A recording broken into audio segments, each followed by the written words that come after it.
Aujourd'hui c'est la journée de la femme et je vais vous généraliser leur histoire à cheval.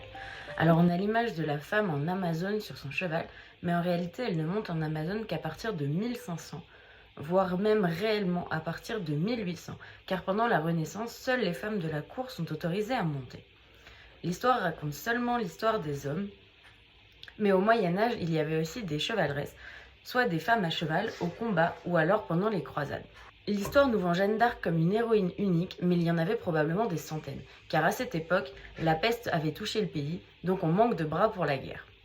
De plus, les femmes dont les maris sont partis au combat prennent leur place. Cela reste souvent des femmes nobles, puis la Renaissance va essayer de faire disparaître ce pan de l'histoire au profit du cheval comme symbole de virilité. Il faudra par la suite attendre 1930 pour que les femmes puissent monter à califourchon, puis ensuite 1952 pour se voir autorisées en concours. Aujourd'hui, c'est un sport majoritairement féminin, expliqué par le syndrome Polly en 1970, qui a démocratisé les poneys et plu aux femmes car ils sont moins effrayants que les chevaux.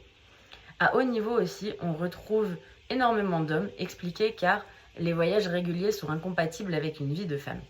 Comme quoi, les choses n'ont peut-être pas tant évolué que ça.